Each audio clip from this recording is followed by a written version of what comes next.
For years, we've all been obsessed with SEO, right? Getting those top spots on Google. But there's a huge shift happening. What happens when your customers stop asking Google and start asking an AI? Well, we found out you can have amazing traditional SEO and still be completely invisible. We ran a 60-day sprint to fix this for a client, and the results were kind of staggering. 150% increase in AI citations. So let's break down exactly how we did it. Here's what we're going to cover.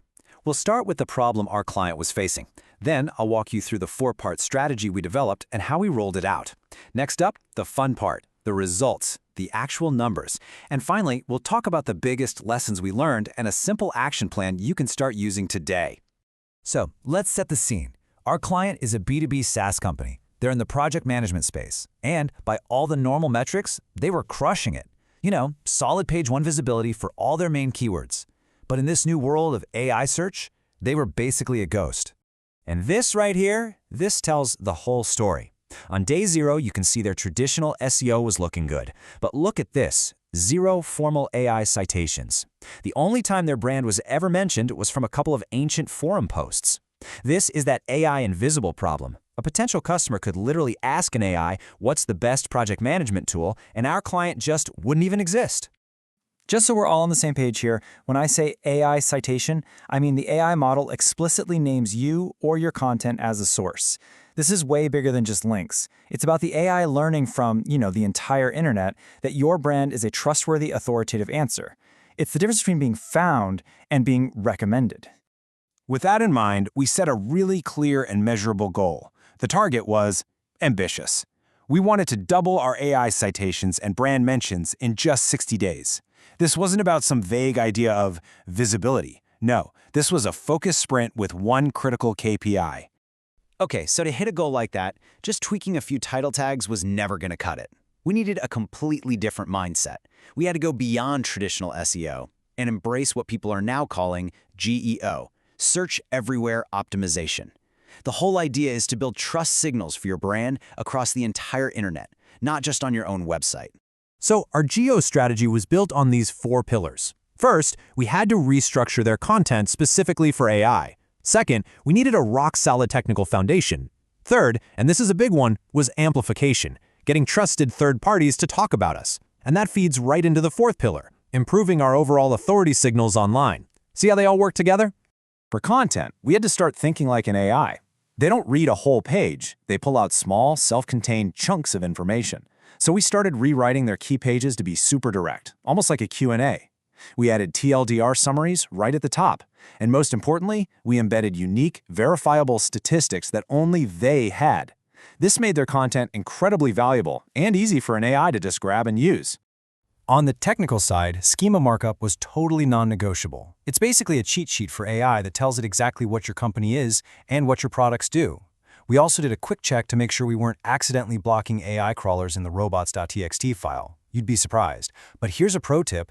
We did a full brand audit just by asking ChatGPT what it knew about our client. And wow, we found some wild inaccuracies that we needed to fix. Now this is where the real magic happened. The on-page changes were super important, but they weren't enough.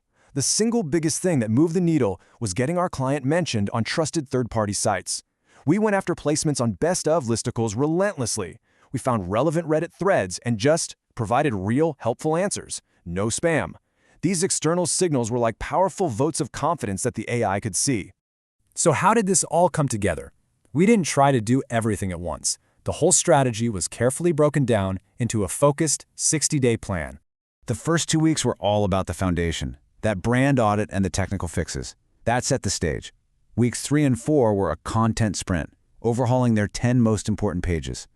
And then, for the entire second month, our focus shifted almost 100% to off-site authority building, that constant outreach and community engagement.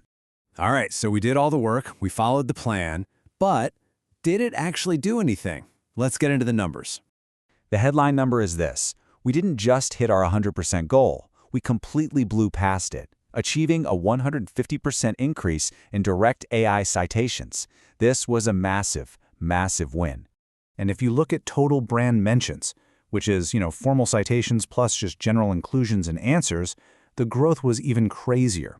We went from just 2 mentions on day 1 to 28 mentions by day 60. This chart really shows you the night and day difference.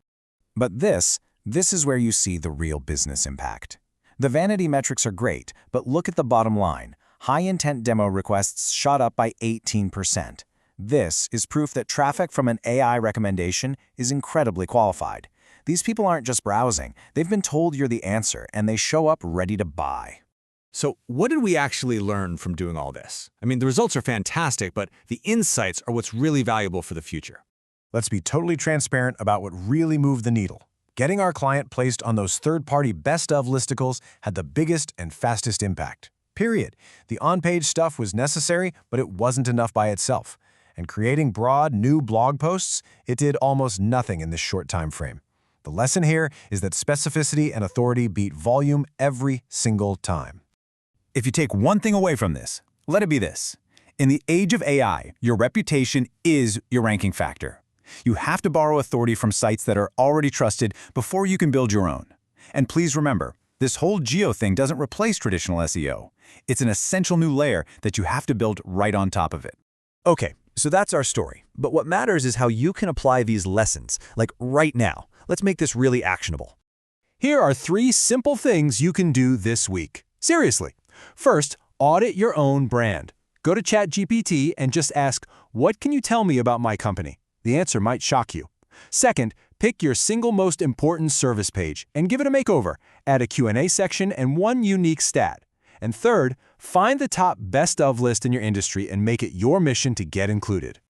So, to wrap it all up, the game has fundamentally changed. It's not enough to just show up on a results page anymore. The new goal is to be the brand that AI models confidently recommend to their users. If you focus on building that genuine trust and authority everywhere online, the AI will find you. So I'm going to leave you with one final question to think about. When your ideal customer asks an AI for help with the exact problem that you solve, whose name are they going to hear? If you're trying to figure out how to make your own brand more visible to AI, I really hope this case study gave you a solid roadmap. For more deep dives just like this, make sure you hit subscribe. And I'd love to know, what's your biggest challenge or question about AI search right now? Drop it in the comments below. Thanks for watching.